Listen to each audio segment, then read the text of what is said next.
Salut tout le monde, très urgent et très chaud à la frontière entre le Mali et le Sénégal. Les terreaux viennent de détruire plusieurs citernes.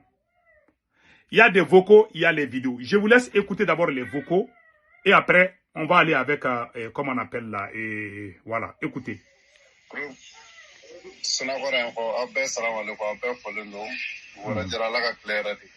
Urgence diboli ani kayeni ɲɔgɔn cɛ ni waati kofɔlen in na ko kulu marifatigi dɔ ni an ka surasiw bɛ ɲɔgɔn na bɛɛ lajɛlen ka to i place la yanni kunnafoni wɛrɛ bɛna ka bɔ yɔrɔ libere la ni yɔrɔ libere la an bɛ n'o k'a dama kunnafoni. Voici l'attaque. Kunnafoni y'a sɔrɔ ka bɛn 8 heures tɛmɛnen kɔfɛ ni sanga 57 ye an bɛ dugawu kɛ kisi ni tanga ala k'o nɔgɔya an bɛɛ lajɛlen bɛ se ka to i place la fɔlɔ mɔgɔ min bɛ kaye ani diboli bolila ni waati kofɔlen in kɔnɔ salamu aleykum.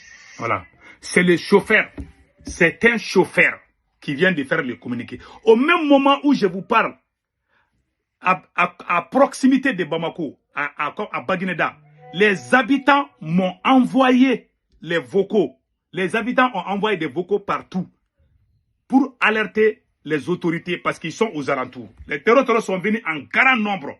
Plusieurs centaines de terroristes assis sur les motos. Je vais vous laisser écouter ça aussi. Mais avant cela, et le combat qui s'est passé entre le monsieur qui vient de parler est un chauffeur de camion. Il a dit dans ses messages aux gens de se méfier que les attaques sont en cours. Donc, qu'est-ce qui s'est passé dans ces attaques? Voici les images. Je vous laisse écouter et après on va décortiquer. Voilà. Voilà l'image. Voilà l'image des attaques.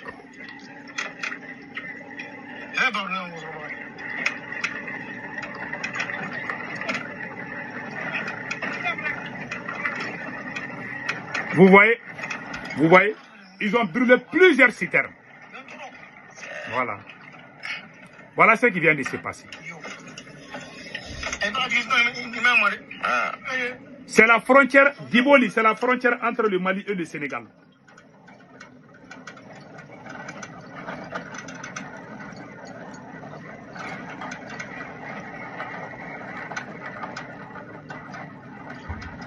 Et puis ce qui est impressionnant dans cette affaire, il y a eu des attaques hier au Niger, aujourd'hui au Mali. Donc vous voyez, ce sont les images de ce qui vient de se passer. Voilà, ce sont les images des camions. Et puis tous les camions qui ont été attaqués, ce sont des camions citernes qui contiennent des carburants. Donc toujours, les attaques sont en cours. Toujours, il y a des renforts de terroristes qui viennent à la frontière entre le Mali et la Mauritanie. Parce que ça, là, c'est la frontière entre le Mali et le Sénégal. Donc, les carburants venaient, ces gens sont allés brûler.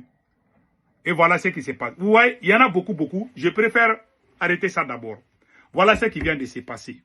Il y a aussi le message d'alerte de la population de Baguineda qui est à 20 et quelques kilomètres de Bamako. Hein. Ils sont à la porte de Bamako comme ça. Je vous laisse écouter ces vocaux. Je pense que j'ai les vocaux là ici. Ouais, on a nos sœurs aussi. Tout le monde, toutes les femmes commencent à porter les hijabs là. Voilà, regardez ça là. Ça c'est à Kaye. Ce sont les femmes qui sont dans le bus de transport comme ça. Donc au Mali, désormais, toutes les femmes qui voyagent dans les bus de transport portent les hijabs. Vous voyez? C'est désormais officiel. Partout au Mali, quand les femmes voyagent, vous voyez, elles portent ça. Les voiles, elles portent les voiles.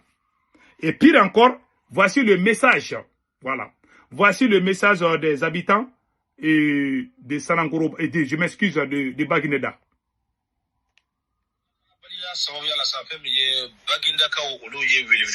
La population.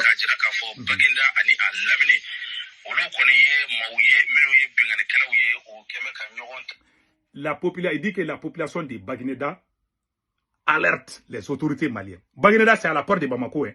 Il y a beaucoup de terroristes qui sont à la porte de Bamako. Ah, que les habitants ont vu Baguineda, c'est juste à côté de Bamako. Ils disent, ah, aïwa, les terroristes sont venus de... Les terroristes sont là-bas. Ils sont beaucoup là-bas. C'est ce que les journalistes sont en train de dire. Écoutons les restes.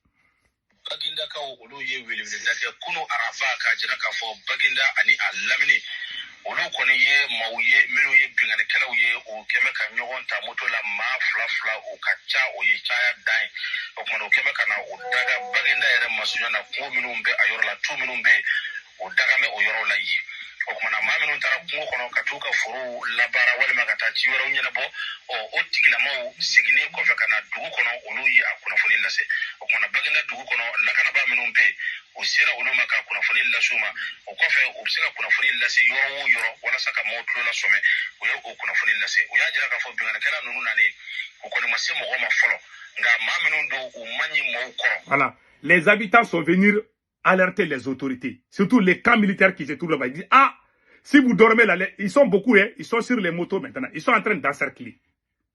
Parce que quand ils viennent, ils n'attaquent pas vite. Hein. Ils regardent d'abord l'atmosphère et puis ils se préparent à attaquer. Donc, ils disent, ah, si vous dormez, ils vont venir vous attaquer. En tout cas, nous, on les a vus. Les paysans qui sont allés dans leurs champs ont vu beaucoup de terreaux. Voilà.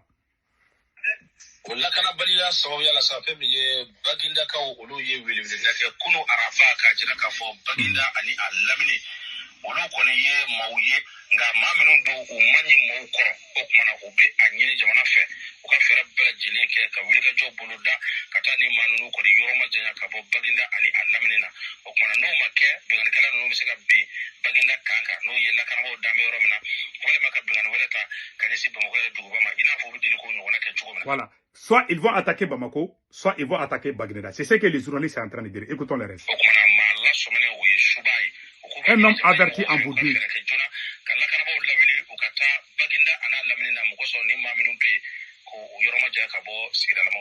Voilà.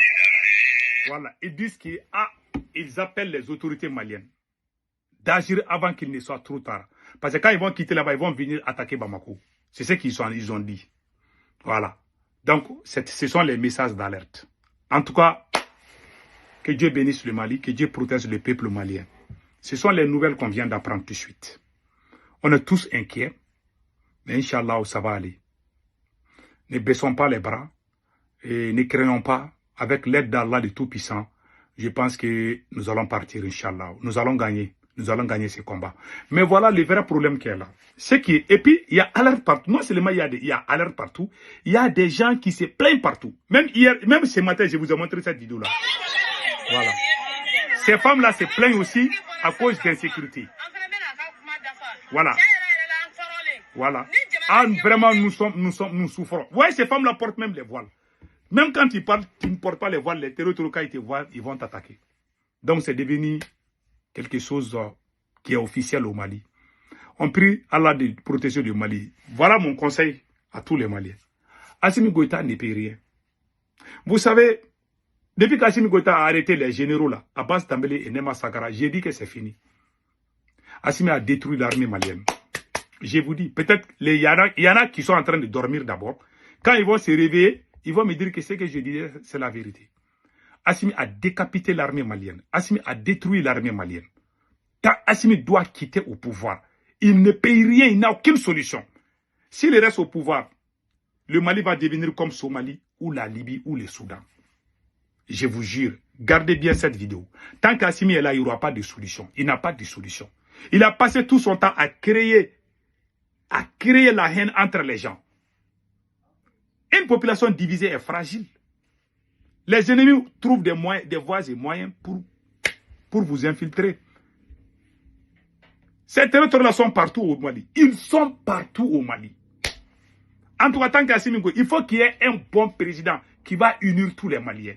Tant qu'on n'a pas ce président, on est fini. Un bon entendeur, salut.